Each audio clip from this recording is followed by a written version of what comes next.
पृथ्वी पर सबसे शक्तिशाली प्राणी यूजिरो अपने सामने आने वाले हर किसी को परास्त करते करते ऊब जाता है। वह एक बेटा पैदा करने का फैसला करता है जो उसे चुनौती दे सके। उसकी मुलाकात एमी अकाजावा से होती है, जो एक काले दिल वाली और खून से प्यार करने वाली महिला है। यूजिरो अपने पति को मार देती है और वह ऐसा बनने के लिए सहमत हो जाती है। उसके बच्चे की मां बकी को बचपन से ही अपने लिए खुद की रक्षा करना सीखना पड़ता है।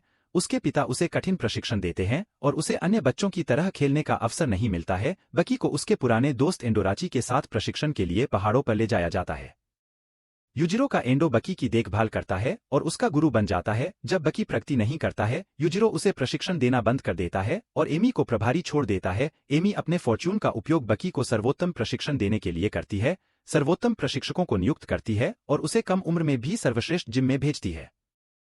उम्र में बकी पुरुषों की एक भीड़ को हराने में कामयाब हो जाता है, हालांकि बाद में उसे हथियारों के साथ पुरुषों के एक अन्य समूह द्वारा पीटा जाता है। इससे केवल उसकी मजबूत बनने की इच्छा बढ़ती है। जीवन में उसका मिशन अपने पिता को हराने के लिए पर्याप्त मजबूत बनना है। बाकी की मां का प्रशिक्षण पर्याप्त नहीं है, इसलिए वह छोड़ने का फैसला करता है। वह एक विश्व मुक्केबाजी चैंपियन से मिलता है और उसे लड़ाई के लिए चुनौती देता है, लेकिन आसानी से हार जाता है। इससे वह और मजबूत बनना चाहता है, इसलिए वह प्रशिक्षण के लिए पहाड़ों पर जाने का फैसला करता है। वहां वह फिर से एंडो से मिलता है। एंडो उसे यशा नामक प्राणी के बारे में बताता है। वह पहाड़ों में रहता है और यहां तक कि वह बकी को हराने में सक्षम नहीं है। उसने यशा से लड़ने का फैसला किया, लेकिन जल्द ही वह उससे आगे निकल गया। एंडो ने उसे बचा लिया, लेकिन यशा ने उसे एंडो की कंपनी के बिना बुरी तरह से घायल कर दिया। बाकी को अकेला छोड़ दिया गया, हालांकि उसने प्रशिक्षण लेना जारी रखा और मुक्त होना सीख लिया और उसके मस्तिष्क में एंडोर्फिन को नियंत्रित करने से उसकी सजगता और गति में वृद्धि होती है। अंत में वह फिर से यशा से मिलता है और उसे हरा देता है। बकी यह महसूस करते हुए घर लौटता है कि वह मजबूत हो गया है। उसने यूरी से लड़ने की योजना बनाई है, जिसने उसे पहले हराया था। हालांकि हनायामा नाम के एक व्यक्ति ने यूरी को घायल कर दिया, जिससे वह असमर्थ हो गया। हनायामा से लड़ने के लिए वह एक माफिया बॉस है और जापान के सबसे मजबूत लोगों में से एक है। एमी ने श्रृंखला में इस बिंदु पर उसे बाकी का प्रतिद्वंद्वी बनाने के लिए खोजा था। हनायामा केवल 15 साल का है, लेकिन पहले से ही 40 के दशक के एक व्यक्ति की तरह दिखता है। बकी हनायामा से लड़ने के लिए उत्साहित है और अपने ठिकाने पर जाता है। वह आसानी से हनायामा को नीचे ले जाता है और उसे दोबारा मैच के लिए चुनौती देता है। हनायामा गुस्से में है और चुनौती स्वीकार करता है। दोबारा मैच बहुत करीब है, दोनों सेनानियों के पास जीतने की संभावना है। हालांकि बाकी अंततः विजयी हो जाता है। दोनों लड़के एक दूसरे के लिए पारस्परिक सम्मान दिखाते हैं और दोस्त बन जाते हैं। अचानक बाकी के पिता प्रकट हो जाते हैं। यूजिरो बकी को यह दिखाने के लिए हनायामा पर हमला करता है कि उसका प्रशिक्षण उसे हराने के लिए पर्याप्त नहीं होगा। वह फिर बकी पर हमला करता है, जिससे वे दोनों बेहोश हो जाते हैं। यूजिरो गुस्से में है कि बकी अभी भी बहुत कमजोर है, इसलिए उसने उसे प्रेरित करने के लिए यशा को मार डाला। बाकी इससे नाराज है। उसके पिता यूजिरो ने उसे 1 महीने में लड़ाई के लिए चुनौती देने का फैसला किया है। वह जनरल स्ट्राइडम से बात करने जाता है, जो उसके पिता का एक पुराना दोस्त है, जो उसे एक दूरदराज के स्थान पर छिपे हुए भाड़े के सैनिकों के एक समूह के बारे में बताता है।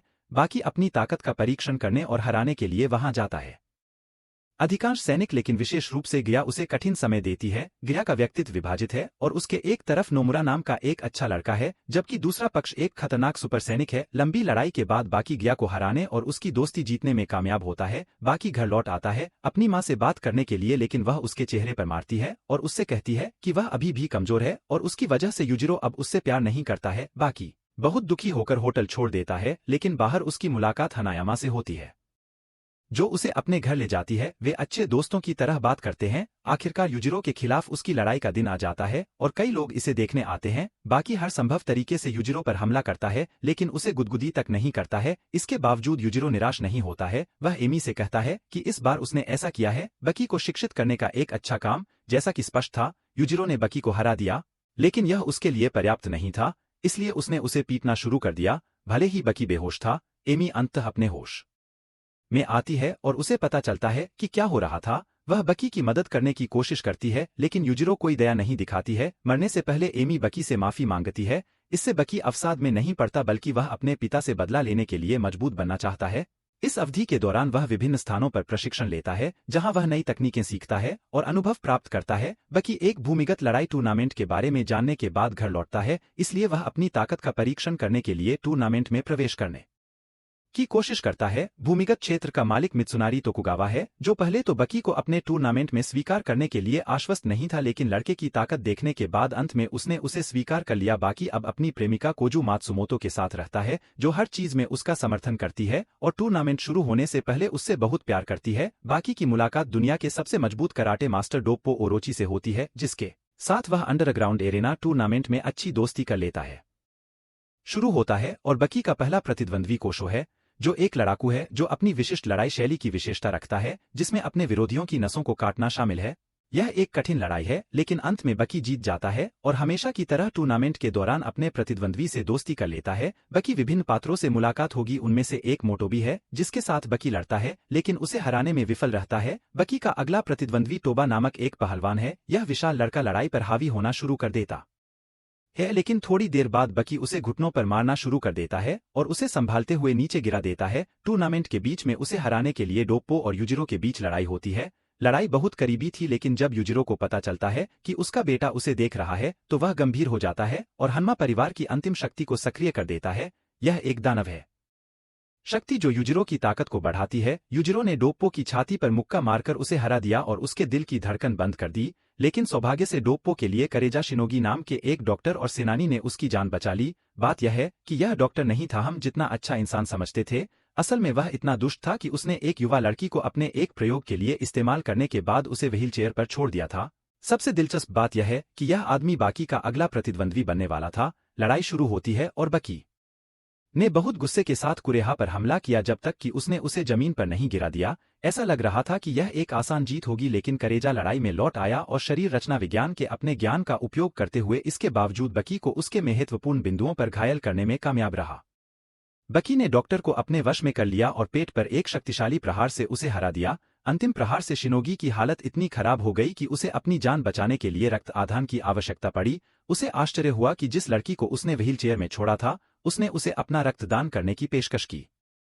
कोरिया थोड़ा नरम हुआ और एक बेहतर इंसान बनने का वादा किया। आखिरकार बकी ने टूर्नामेंट जीत लिया और इसके साथ ही वह अन्य सेनानियों की प्रशंसा अर्जित करता है, लेकिन उसके लिए कुछ भी पर्याप्त नहीं होगा जब तक कि वह अपने पिता को हरा नहीं देता और हमेशा की तरह बकी अपने प्रशिक्षण समय पर वापस नहीं लौटता। और तोकुगावा ने एक नए टूर्नामेंट की घोषणा की है, जिसमें विजेता प्राचीन रोमन ओलंपिक में इस्तेमाल की जाने वाली बेल्ट जीतेगा। इस नए टूर्नामेंट में हम नए पात्रों से मिलेंगे जो युजिरो डोप्पो के खिलाफ अपनी लड़ाई में अपनी दाहिनी आंख खोने के बाद श्रृंखला में बहुत महत्वपूर्ण होंगे। प्रशिक्षण ले रहा हूं और अब आंख पर पट्टी बांधता हूं और टूर्नामेंट में भी भाग लूंगा। इस नए टूर्नामेंट को ब्लॉकों में विभाजित किया जाएगा और प्रत्येक ब्लॉक के विजेता एक दूसरे का सामना करेंगे जब तक कि केवल 2 ही बचे रहें। 2 फाइनलिस्ट वे होंगे जो बेल्ट के लिए लड़ेंगे और चैंपियन कहलाने का अधिकार। बकी का पहला प्रतिद्वंद्वी उससे भी बड़ा लड़ाकू है, लेकिन फिर भी वह उसे आसानी से हरा देता है और इस टूर्नामेंट में अगले दौर के लिए क्वालीफाई कर लेता है। बाकी की मुलाकात रेत्सु से होती है, जो बाद में प्रासंगिक होगा। रेत्सु अपना पहला मैच आसानी से जीत जाता है। अपने प्रतिद्वंद्वी की गर्दन तोड़ते हुए लड़ाई जारी रहती है और अचानक एक जंगली जीव टूर्नामेंट में घुसपैठ कर लेता है। तबाकी को आश्चर्य हुआ कि यह जीव कोई और नहीं बल्कि यशा का बेटा था, जो अपने पिता के साथ जो हुआ उसका बदला लेना चाहता था। यशा जूनियर नियंत्रण से बाहर हो जाता है और डोप्पो का बेटा कात्सुमी ओरोची उसके रास्ते में खड़ा हो जाता है और उसे मारने के लिए कृतसंकल्प है। हालांकि बकी प्रकट होता है और यशा जूनियर की जान बचाता है। अगला राउंड शुरू होता है और सुमी की बारी आती है, जो एक ऐसी तकनीक का उपयोग करता है जो उसे कुछ सेकंड में 100 मीटर दौड़ने की अनुमति देता है और इसके साथ वह अपने प्रतिद्वंद्वी को हराकर क्वालीफाई कर लेता है अगले दौर में। लेकिन सबसे दिलचस्प बात यह है कि जब हम जैक हैमर से मिलते हैं, जो वास्तव में युजिरो का बेटा और बाकी का भाई है, मुद्दा यह है कि जैक ने अपनी पहचान गुप्त रखी थी और इसीलिए उसने जैक हैमर नाम का इस्तेमाल किया था। ध्यान देने योग्य एक और महत्वपूर्ण बात यह है कि जैक ने अपनी उम्र बढ़ाने के लिए स्टेरॉयड का इस्तेमाल किया था। उसकी ताकत और चूंकि उनका उपयोग करना गैरकानूनी नहीं था, इसलिए वह जैक के मैच जीतने के बाद टूर्नामेंट में प्रवेश करने में कामयाब रहा। युजिरो ने उसे एक मैच के लिए चुनौती देने के लिए मैदान में प्रवेश किया क्योंकि वह एक बहुत ही दिलचस्प लड़का लग रहा था। बाकी को ईर्ष्या हो गई और उसने जैक को रोकने की कोशिश की। अपने पिता से लड़ रहा है, लेकिन उसकी बदकिस्मती के कारण युजिरो ने उसे मुक्का मारकर उड़ा दिया और उसे इससे दूर रहने के लिए कहा। जैक युजिरो के पास आया और उसके कान में उसे पूरी सच्चाई बताई। इससे युजिरो बहुत खुश हुआ और अब वह सिर्फ जैक को इसके खिलाफ लड़ते हुए देखना चाहता है। बकी इसलिए यह निर्णय लिया जाएगा कि दोनों में से कौन उसका प्रतिद्वंद्वी बनने के लिए अधिक योग्य है। फिर से बकी की बारी है और अब उसका प्रतिद्वंद्वी ब्राजीलियाई लड़ाकू जुलू है, जो बकी को कड़ी टक्कर देता है, लेकिन उम्मीद के मुताबिक युजिरो का बेटा जीत जाता है और अगले दौर में पहुंच जाता है। हमारे पास रेत्सु और टोबा के बीच लड़ाई है। बड़े आकार के अंतर के बावजूद रेत्सु मैच जीतता है। हम श्रृंखला में सबसे अच्छे झगड़े में से एक भी देखते हैं, जो कि कित्सुमी बनाम हनायामा है। हालांकि हनायामा लड़ाई में हावी रहा, कित्सुमी उसे हराकर अगले दौर के लिए क्वालिफाई करने में कामयाब रहा। वास्तव में हम सभी जानते हैं कि हनायामा ने जानबूझकर कित्सुमी को शीबा बनाम मैकग्रेगर और डोप्पो बनाम अम्मोनी के साथ लड़ाई जारी रखने दी, जो युजिरो के शिष्य हैं। डोप्पो और शीबा ने अपनी लड़ाई जीत ली, लेकिन शीबा इतनी बुरी तरह घायल हो गई कि वह टूर्नामेंट में आगे नहीं बढ़ सकी। शिबुकावा को कोशों का सामना करना पड़ा और अपने युद्ध अनुभव की बदौलत शिबुकावा विजयी होकर उभरा। बाकी को इगारी कांजी से लड़ना पड़ा, जो पहले से ही एक पेशेवर पहलवान के रूप में अपने अंतिम वर्षों में था, और इसलिए उसने बाकी से उसे जीतने देने के लिए कहा। बाकी ने स्वीकार नहीं किया, इसलिए इगारी को कोशिश करने के लिए कई तरकीबें अपनानी पड़ी बकी को हराने के लिए, लेकिन इगारी की गंदी रणनीति के बावजूद बकी जीत गया। बाद में रेत्सु और कात्सुमी के बीच लड़ाई हुई, एक लड़ाई जो लंबे समय तक नहीं चली क्योंकि रेत्सु ने कात्सुमी को आसानी से हरा दिया, जो अभी तक अगली लड़ाई में हनायामा के साथ अपनी लड़ाई से उबर नहीं पाया था। जैक ने शक्तिशाली अलेक्जेंडर को हरा दिया। इस लड़ाई में गैलन जैक अपनी लड़ने की शैली दिखाता है, जो काटने पर आधारित है। यह निषिद्ध नहीं है, इसलिए जैक फायदा उठाता है और लड़ाई जीतता है। बाद में शिबुकावा ने एक अच्छी लड़ाई में डोप्पो को हरा दिया। उनमें से कोई भी जीत सकता था, लेकिन अंत में शिबुकावा ने सेमी में जीत हासिल की। फाइनल में जैक बनाम शिबुकावा और बाकी बनाम रेत्सु हैं। जैसा कि उम्मीद थी कि दोनों भाई अपनी अपनी लड़ाई जीतेंगे और अब ग्रैंड फाइनल में एक दूसरे का सामना करेंगे। लड़ाई से पहले बाकी अपनी ताकत हासिल करने के लिए खाता है और आराम करता है। उसके दोस्तों ने उसे चेतावनी दी है कि जैक एक गंदा लड़ाकू है और स्टेरॉयड का उपयोग करता है, लेकिन इससे बकी को कोई फर्क नहीं पड़ता और वह कहता है कि वह जीतेगा, चाहे ग्रैंड फिनाले आ गया हो। और दोनों भाई लड़ाई से पहले एक दूसरे का सम्मान करते हैं। ज्यादातर लड़ाई में जैक हावी रहता है, हालांकि बकी सही समय का इंतजार कर रहा था और हर चीज का उपयोग कर रहा था। उसने पूरे टूर्नामेंट में सीखा था कि जैक को मारना और उसे बुरी स्थिति में छोड़ना। ऐसा लगता था कि सब कुछ पहले से ही तय था। हालांकि जैक को कमजोर करना तो दूर, यह उसे एड्रेनालाइन की स्थिति में डाल देता है और बाकी को समस्या से उबरने का मौका दिए बिना मारना शुरू कर देता है। इसका असर केवल कुछ सेकंड तक रहा और इसके परिणामस्वरूप जैक ने लड़ाई से पहले खाए गए सभी रसायनों को उल्टी कर दिया। इससे उसकी मांसपेशियां कमजोर हो गईं और जाहिर तौर पर वह कमजोर हो गया, लेकिन उसके शरीर की हालत खराब होने के बावजूद जैक ने हार नहीं मानी और जारी रखा। बकी पर हमला क्या जैक को उम्मीद नहीं थी कि बकी इस शक्ति के साथ दानव को वापस सक्रिय करने जा रहा है। बकी मजबूत हो जाता है और जैक को चोकहोल्ड से अपने वश में कर लेता है, जिससे वह बेहोश हो जाता है और इस तरह बकी ने अपने भाई जैक को हरा दिया और सभी सेनानियों के भूमिगत क्षेत्र का चैंपियन बन गया। उसे बधाई दें, और वह उसका भाई जैक है जो उसे चैंपियनशिप बेल्ट देता है। इसके बाद बकी स्कूल वापस चला जाता है क्योंकि उसकी प्रेमिका ने उसे मना लिया था कि कुछ सप्ताह बीत गए और बकी स्कूल लौट आया है। हालांकि वह अभी भी एक दिन भूमिगत लड़ाई से सेवानिवृत्त नहीं हुआ है। स्कूल में रहते हुए बकी सो जाता है, लेकिन किसी अजीब कारण से उसके सहपाठी कांपने लगते हैं। मुझे लगता है कि यह उसकी डराने वाली उपस्थिति के कारण है। उसी दिन मित्सुनारी उससे मिलने उसके स्कूल आता है। बूढ़ा आदमी चाहता था कि वह बकी से बात करे ताकि वे मिलते हैं, और वह बकी को अपनी यात्रा का कारण बताता है। वह बकी को 5 खतरनाक अपराधियों के बारे में चेतावनी देता है जो जेल से भाग गए हैं। ये लोग मौत की सजा पाए अपराधी थे, लेकिन किसी अजीब कारण से सभी पांचों एक ही समय में जेल से भाग गए। ऐसा लगता है जैसे उन्होंने पहले से ही योजना बनाई थी। बहुत समय पहले मित्सुनारी के अनुसार ये अपराधी जापान में लड़ाई की तलाश में आए थे। उनमें से पहला डोरियन नामक अपराधी है, जिसे फांसी दी जाने वाली थी। हालांकि वह बच निकलने में सफल हो जाता है और पूरी सुरक्षा टीम को पीटने के बाद आसानी से भाग जाता है जो उसकी रक्षा कर रही थी। उनमें से अगला नाम हेक्टर डॉयल है, जिसे बिजली की कुर्सी की सजा सुनाई गई थी। हालांकि यह उसे गुदगुदी नहीं करता है और डोरियन की तरह वह भी आसानी से भागने में सफल हो जाता है। हम सिकोरस्की नाम के एक व्यक्ति से भी मिलते हैं जो रूस में अधिकतम सुरक्षा वाली जेल से भाग जाता है और वह भाग गया। यह केवल अपनी उंगलियों की ताकत का उपयोग कर रहा था क्योंकि जेल कई मीटर भूमिगत थी। जब सिकोरस्की जेल से बाहर आया तो सबसे पहले उसने अलेक्जेंडर गैलन के घर जाकर उसे पीटा। उसने ऐसा इसलिए किया क्योंकि गैलन रूस में बहुत सम्मानित और प्रसिद्ध था। और आइए यह भी याद रखें कि जैक हन्मा के साथ लड़ाई के बाद गैलन अभी तक पूरी तरह से ठीक नहीं हुआ था, इसलिए वह एक अन्य पानी के नीचे की जेल में सिकोरस्की के लिए एक आसान शिकार था। स्पेक एक खतरनाक अपराधी था जो आसानी से भाग निकला। उसने हमें बताया कि वह 5 मिनट तक पानी के नीचे तैरने में सक्षम है। आखिरकार हमारे पास रयुको यानागी नामक एक अपराधी है जो अपने जहरीले हाथ के लिए जाना जाता है, जिससे वह दर्जनों लोगों को मार सकता है। वह अपनी सुरक्षा में लगी पूरी सुरक्षा टीम को मारने के बाद भाग निकला, इसलिए पांचों दोषी टोक्यो शहर की ओर चल पड़े। इन लोगों की सबसे बड़ी इच्छा उन्हें ढूंढना है, एक प्रतिद्वंद्वी जो उन्हें हार का स्वाद चखाएगा, और इस तरह से यह नई चाल शुरू होती है। 5 अपराधी लड़ाई की तलाश में टोक्यो पहुंचते हैं। सबसे पहले यह पता चलता है कि अपराधी बकी स्कूल में आता है और अपने सहपाठियों के सामने वह उसकी पिटाई करता है और उसे बेहोश कर देता है। बकी ने स्पेक की उपस्थिति की तुलना राक्षस से की। इसमें कोई संदेह नहीं है कि यह लड़का डरने वाला व्यक्ति था। हम डोरियन से भी मिलते हैं, जो सभी प्रकार के हथियारों का उपयोग करके लड़ता है। वह डोपो की तलाश में आता है, लेकिन पहले उसे रेत्सु और कात्सुमी डोरियन का सामना आसानी से करना होगा। हारकित्सुमी और उसके बाद रेत्सु के साथ एक संक्षिप्त लड़ाई हुई। हालांकि अंततः उसने जगह छोड़ने का फैसला किया क्योंकि उसका लक्ष्य डोपो था। बाद में पांचों कैदी मित्सुनारी का दौरा करने के लिए भूमिगत क्षेत्र में गए। बूढ़े व्यक्ति ने उनसे पूछा कि वे टोक्यो क्यों आए थे। वे सभी इस बात से सहमत थे कि मैं बस किसी मजबूत व्यक्ति से लड़ना चाहता हूं। मित्सुनारी उन्हें बताता है कि वह उस समय उस इच्छा को पूरा कर सकता है। बाकी और अन्य लोग कैदियों का सामना करने के लिए पहुंचे। मित्सुनारी 10 प्रतिभागियों का एक टूर्नामेंट आयोजित करता है और नियम सरल हैं। कोई भी उन्हें एक मैच के लिए चुनौती दे सकता है, चाहे कुछ भी हो। लड़ाई दिन या समय किसी भी समय शुरू हो सकती है। पहली लड़ाई डोरियन बनाम डोपो है। वे एक साथ मैदान से बाहर निकले और एक शांत बातचीत के बाद सड़क के बीच में लड़ाई शुरू हुई। डोरियन डोपो की तलाश में जापान आए थे, इसलिए उनकी सपनों की लड़ाई हुई। यह सच है, लेकिन लड़ाई के बीच में रेत्सु डोजो में जो हुआ उसका बदला लेता हुआ दिखाई दिया। हालांकि डोपो ने उसे बताया कि उसके पास सब कुछ नियंत्रण में है। यह लड़ाई लंबे समय तक नहीं चली, लेकिन सबसे चौंकाने वाली बात तब हुई जब डोरियन ने एक विशेष हथियार से डोपो का हाथ काट दिया।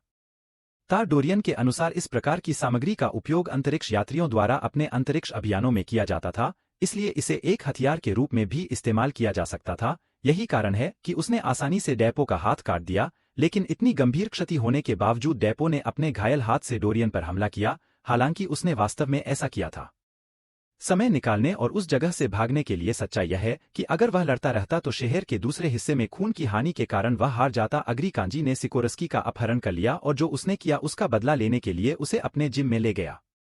उसके साथ क्या किया गया मैंने इसका उल्लेख नहीं किया, लेकिन इसकी शुरुआत में आर्क सिकोरस्की ने इगारी कांजी पर बेरहमी से हमला किया और यही कारण है कि अग्री को अपने सिर पर एक पट्टी पहननी पड़ी। वैसे भी सिकोरस्की ने इगारी को हरा दिया और उसके गुर्गे रूसी लड़ने के लिए दृढ़ हैं। दुनिया का सबसे ताकतवर आदमी बाकी अपनी गर्लफ्रेंड के साथ सैर पर जा रहा था, लेकिन अचानक स्पेक उनके सामने आ जाता है।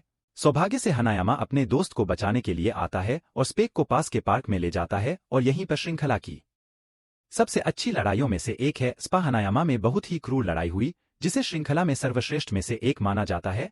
रात के अंत में हनायामा स्पेक को हराने में कामयाब रहा। हालांकि अपराधी ने उसे इतनी बुरी तरह से घायल कर दिया कि उसे अगले दिन अस्पताल ले जाना पड़ा। बकी स्कूल में था जब अचानक हेक्टर डॉयल उससे मिलने आया। अपराधी वहीं बकी से लड़ना चाहता था। हालांकि बकी खिड़की से बाहर भाग गया और उस समय लड़ने से बच गया। इसलिए नहीं कि वह डर गया था, बल्कि इसलिए क्योंकि वह अपने सहपाठियों को इसमें शामिल नहीं करना चाहता था। संघर्ष, लेकिन उसे आश्चर्य हुआ कि यानागी का एक अन्य कैदी भी उसकी तलाश कर रहा था। अपराधी ने बकी को बकी और यानागी की लड़ाई के बीच में लड़ाई के लिए चुनौती दी। शिबाकावा लड़के की मदद करता हुआ दिखाई दिया। हालांकि उसने वास्तव में ज्यादा कुछ नहीं किया क्योंकि बकी अंत में आ गया। श्रृंखला में इस बिंदु पर यानागी द्वारा पराजित अभी तक पार नहीं पाया था। यानागी के खिलाफ अपनी हार का आघात बाद में बकी और अन्य लोग मित्सुनारी के घर पर एकत्र हुए। बूढ़े व्यक्ति ने उन्हें अपराधियों से हारने के लिए डांटा, लेकिन उन्हें उम्मीद नहीं थी कि डोरियन बैठक में घुस जाएगा। यह वास्तव में एक बहुत बुरा विचार था। डोरियन के हिस्से के रूप में उपस्थित सभी लोगों ने उसे पीटा, इसलिए उसके पास अपनी जान बचाने के लिए भागने के अलावा कोई विकल्प नहीं था। जब वे सभी घर लौटे तो बकी को यह जानकर आश्चर्य हुआ कि सिरकोस्की उसकी प्रेमिका के घर में घुस गया था। दोनों के बीच थोड़ी लड़ाई हुई, लेकिन रूसी बकी को चकमा देने में कामयाब हो गया और अपनी प्रेमिका का अपहरण कर लेता है। इससे बकी वास्तव में परेशान हो जाता है, इसलिए वह उसे हर जगह ढूंढना शुरू कर देता है। उसे उम्मीद नहीं थी कि उसके अपने पिता ने ही यह योजना बनाई थी। यूजिरो ने ही सिकोरस्की को यह विचार दिया था। उसने उसे बताया था कि बकी को प्रेरित करने का सबसे अच्छा तरीका यह था।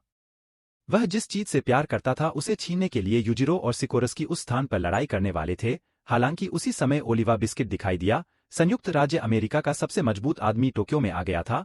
ओलिवा को सरकार द्वारा 5 कैदियों को पकड़ने के लिए काम पर रखा गया था। वह उस समय क्यों प्रकट हुआ? उसका इरादा सिकोरस्की को पकड़ने और उसे वापस जेल भेजने का था। बकी भी घटनास्थल पर आता है और बिना किसी हिचकिचाहट के मुक्के मारना शुरू कर देता है। वह सिकोरस्की को इमारत से बाहर फेंक देता है और बिस्किट की एक पत्ती भी मारने की कोशिश करता है, लेकिन उसे पता चलता है कि यह आदमी है, बहुत सख्त और भारी है। बकी रुकता नहीं है और सिरकोवस्की को तब तक ढूंढता रहता है जब तक वह अंततः उसे एक परित्यक्त इमारत में नहीं पाता है जहां सिकोरस्की स्नान कर रहा था, लेकिन बकी द्वारा उसे रोक दिया जाता है। लड़का सिरकोव्स्की को अपने जांघिया पहनने की भी अनुमति नहीं देता है और वे वहीं लड़ना शुरू कर देते हैं।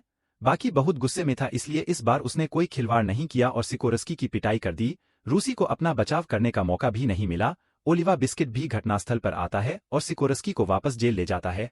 बाकी था ओलिवा बिस्किट की शक्ति से इतना चकित कि अब उसका एक लक्ष्य इस आदमी से लड़ना था। इसके बाद कुछ और झगड़े हुए। बकी और कोजवे ने निम्नलिखित अध्यायों के दौरान अपने रिश्ते को मजबूत करना जारी रखा। पहली बार जब वे एक साथ सोए तो उस रात कुछ अजीब हुआ। युजिरो हन्मा ने दिखाया बकी को एक प्रेरक बातचीत देने के लिए। उन्होंने मूल रूप से उससे कहा कि यदि वह मजबूत बनना चाहता है तो उसे अपनी लड़की के साथ दिन रात सोना होगा, चाहे कुछ भी हो। बकी ने एक आज्ञाकारी बेटे की तरह अपने पिता की बात मानी और कई दिन उसके साथ बंद रहकर बिताए।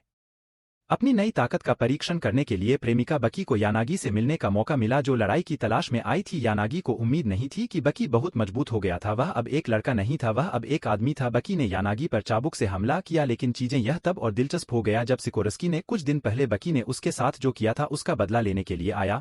हालांकि बकी अब पहले से कहीं अधिक मजबूत था और उसने इन लोगों को आसानी से हरा दिया। साथ ही बकी लड़ना जारी नहीं रखना चाहता था और अपने साथ चला गया।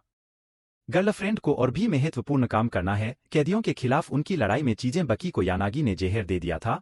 हालांकि उसने इसके बारे में ज्यादा नहीं सोचा और अस्पताल भी नहीं गया। जाहिर तौर पर यह एक बुरा विचार था, क्योंकि जब यह सब चल रहा था तो जहर धीरे धीरे उसके शरीर को निगल रहा था।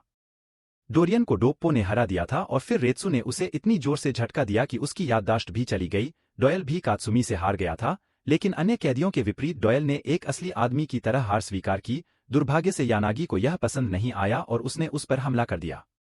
जैसे ही वह जापान छोड़ने वाला था, डॉयल ने अपनी दृष्टि खो दी और अब वह आसान शिकार था। बाद में ओलिव बिस्किट ने उसे ढूंढ लिया और उसे बलपूर्वक जेल ले गया। सिकोरस्की, जो पहले ही कई बार हार चुका था, फिर से हार गया, लेकिन इस बार वह जैक हन्मा से हार गया। बाद में वह पर्यावरण युद्ध के मास्टर गिया का भी सामना करना पड़ा और जैसा कि अपेक्षित था सिकोरस्की फिर से हार गया, लेकिन इस बार उसने अपने जीवन की भीख मांगी और अपनी हार स्वीकार कर ली। यानागी को मोटोबी ने हरा दिया, जिसने उसका हाथ काट दिया और उसे बुरी तरह से घायल कर दिया, लेकिन जिसने वास्तव में उसे बाहर कर दिया वह युजिरो है। हन्मा राक्षस उसे यह कहते हुए सुनना चाहता था कि उसने हार स्वीकार कर ली है। हालांकि ऐसा नहीं हुआ और फिर युजिरो ने अपराधी को एक ही झटके में मार गिराया। सभी 5 कैदी हार गए और जेल लौट आए। दूसरी ओर डोरियन बकी को छोड़कर अभी भी था जहर के प्रभाव से पीड़ित और ऐसा लग रहा था कि इस बार उसका हन्मा खून उसे नहीं बचा पाएगा। कुछ अध्यायों के बाद हम एक नए चरित्र से मिलते हैं जिसकी बाद में प्रासंगिकता होगी। मैं महान मुक्केबाज के बेटे के बारे में बात कर रहा हूं। मुहम्मद अली अली जूनियर अपने पिता की तरह एक विशिष्ट मुक्केबाज हैं। कुछ लोग कहते हैं कि वह अपने पिता से भी बेहतर हैं। वह जल्द ही श्रृंखला में सबसे ज्यादा नफरत किए जाने वाले पात्रों में से एक बन गए, क्योंकि जब बाकी अस्पताल में था तो यह लड़का अपनी प्रेमिका के साथ छेड़खानी कर रहा था। आइए उस समय को न भूलें। युजिरो को बिना छुए अपमानित किया गया। कई लोग उसके आत्मकेंद्रित होने के कारण उससे नफरत करते थे। यह स्पष्ट था कि यह आदमी बाकी के लिए आ रहा था। बाकी की हालत खराब होती जा रही थी और उसके शरीर से जहर गायब नहीं हो रहा था। रेत्सु उसका अच्छा दोस्त है। वह बकी को ले जाता है। चीन उसे पैतृक दवाओं से ठीक करने की कोशिश कर रहा है। कैदी आर्क समाप्त हो गया है और अब एक नया आर्क शुरू हो गया है।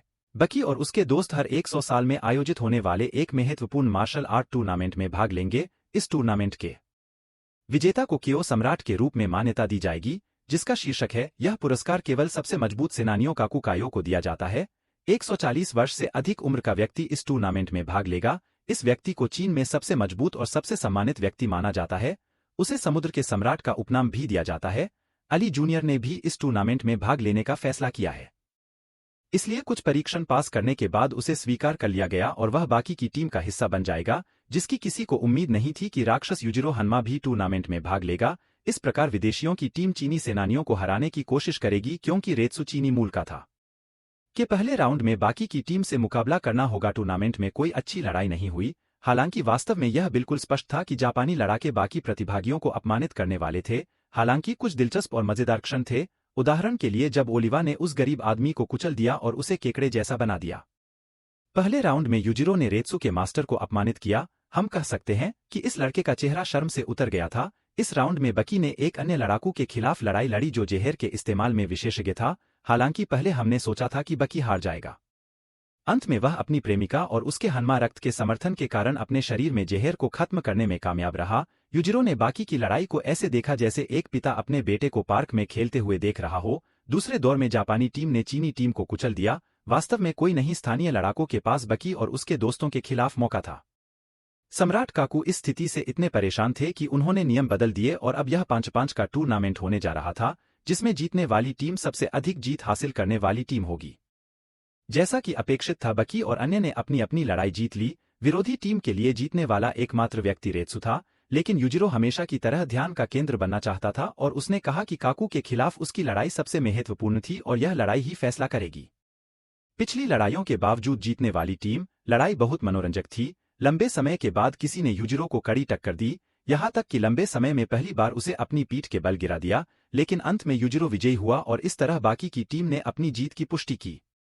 इसके बाद चीनी टीम पर कुल जीत बकी और अन्य लोग जापान लौट आए। जापान लौटने के बाद अली जूनियर ने बकी की प्रेमिका को चुराने की अपनी योजना जारी रखी। वह जानता है कि उसे पहले बकी को हराना होगा, इसलिए उसे मैच के लिए चुनौती देने से पहले उसने लड़ने का फैसला किया। उसके दोस्त पहले जूनियर ने शिबुकावा सेंसेई और डोप्पो ओरोची को आसानी से हरा दिया।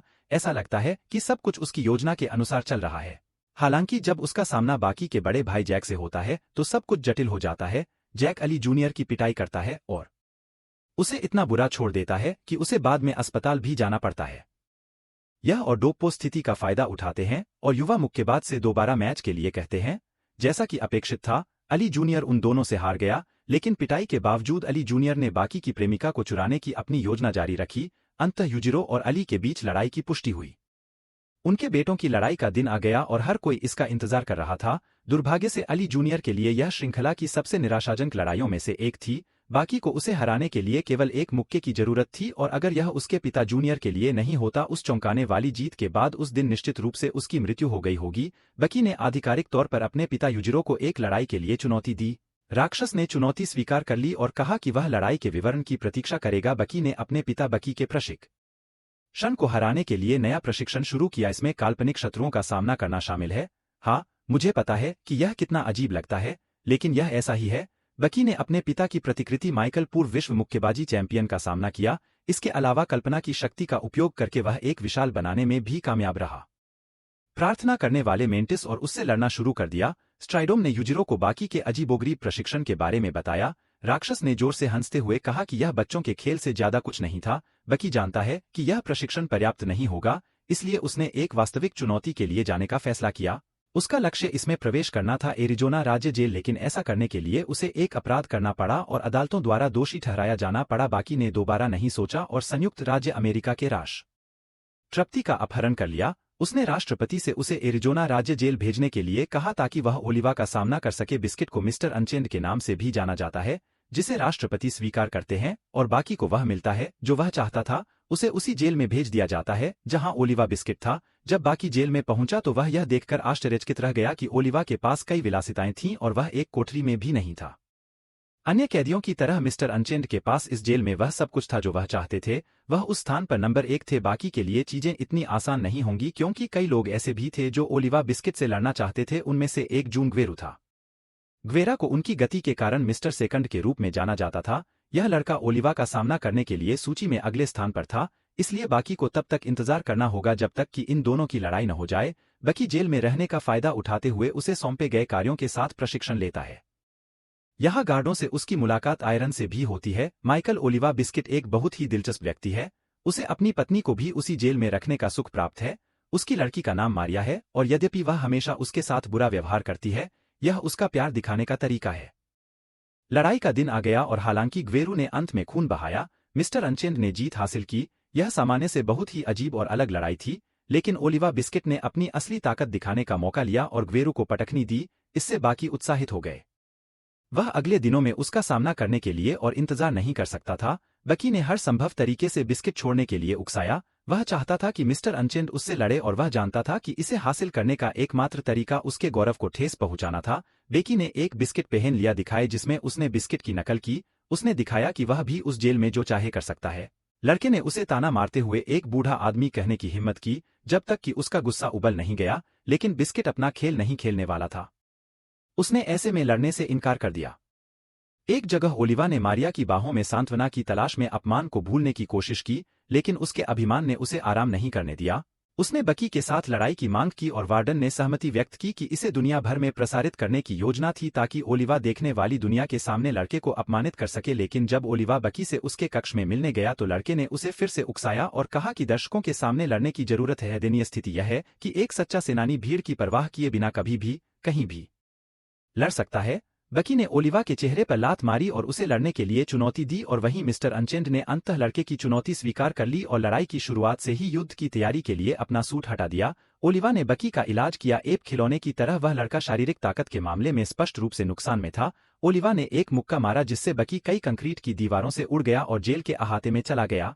गार्ड असहाय होकर देखते रहे। बकी ने बिस्किट पर प्रहार करने की कोशिश की, लेकिन उसके वार से विशाल जनसमूह पर कोई प्रभाव नहीं पड़ा। मांसपेशियों के बल से ओलिवा ने बकी को जमीन पर पटक दिया जिससे वह लगभग बेहोश हो गया। लेकिन जब ऐसा लगा कि सब कुछ खत्म हो गया है तो बकी ने एक ही मुक्के से अपने दानव को वापस सक्रिय कर दिया। उसने एक बिस्किट को ठंडा कर दिया। मिस्टर अनचेंड लड़के की अचानक शक्ति में वृद्धि से स्तब्ध थे, लेकिन यह उसे हराने के लिए यह पर्याप्त नहीं था।